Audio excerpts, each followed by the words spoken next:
kita overview dulu konsep pajak penghasilan orang pribadi menurut Undang-Undang PPH, kemudian masalah pembukaan dan pencatatan menurut Undang-Undang Ketentuan Umum dan Tata Cara Perpajakan. Walaupun nanti ini 1 dan 2 ini sebenarnya nanti akan beririsan juga dibahas di PPH Badan sama di KUP, tapi cuma nanti hari ini saya akan overview dulu hubungannya dengan orang pribadi seperti apa. Kemudian selanjutnya adalah penghitungan penghasilan neto melalui pembukuan, kemudian penghitungan penghasilan neto melalui norma perhitungan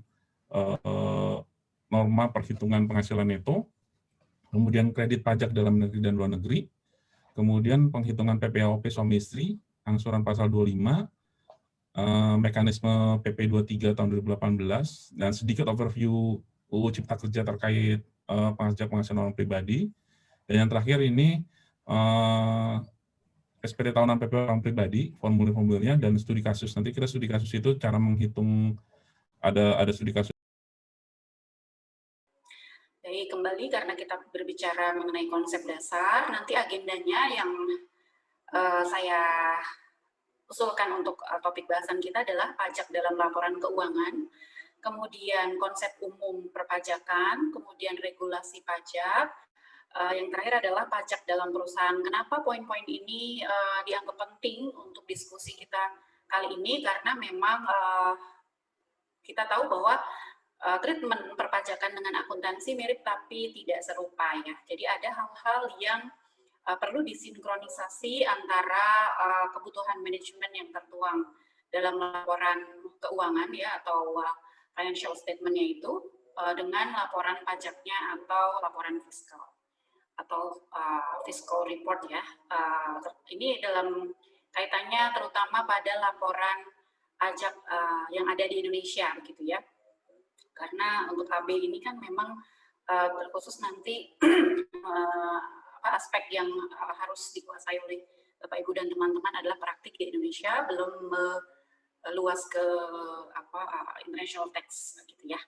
Baik, konsep umum pajak juga kita perlu ketahui atau kita perlu bahas karena supaya paham betul bagaimana perbedaannya konsep pajak ini dalam tataran general atau secara umum begitu ya, yang membedakan poin-poin pentingnya dengan konsep akuntansi.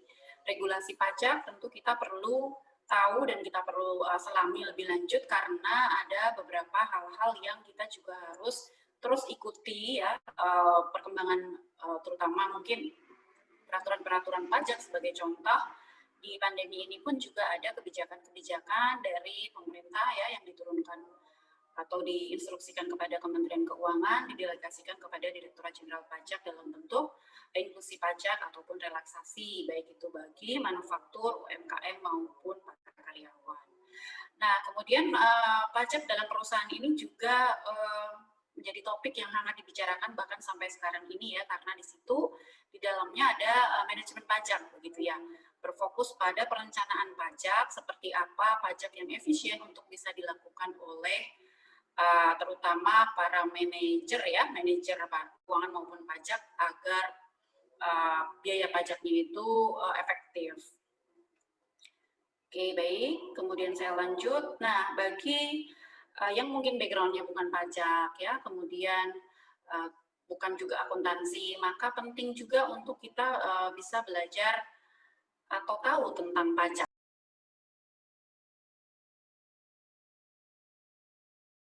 Sehingga dalam withholding tax yang kita bahas ini meliputilah PPh pasal 21, PPh pasal 23, PPh pasal 26, PPh pasal 4 ayat 2, PPh pasal 15. Dan PPh pasal 22. Loh, Pak Sabto, ya, mengapa PPh pasal 22 Pak Sabto rencanakan untuk dibahas terakhir? Begitu, bukankah setelah PPh 21 Pak Sabto ke PPh pasal 22, 23 dan yang lainnya? Tidak. Izin saya sampaikan nanti PPh pasal 22 saya taruh di pembahasan terakhir. Karena dia yang paling jauh hubungannya dari PPh 21, 23, 26 dan 4 ayat 2. Dia paling jauh. PPh pasal 22 lebih berkaitan dengan barang. Adakah itu impor, pengadaan barang oleh instansi atau oleh pemerintah atau oleh BUMN. Intinya lebih pendekatan kepada barang. Sementara kalau ke PPh 21, 23 itu bisa karena jasa. Begitu Pak Ibu ya. Baik. Nah, Pak Sabto, ya, mengapa disebut sebagai PPh pasal 21? Mengapa disebut dengan PPh pasal 23? Mengapa disebut dengan PPh pasal 26, Pak Sabto? Kalau mengapa, jawabannya adalah karena. Karena itu diatur di Undang-Undang PPh pasal 21. Sehingga dikenal dengan PPh pasal 21.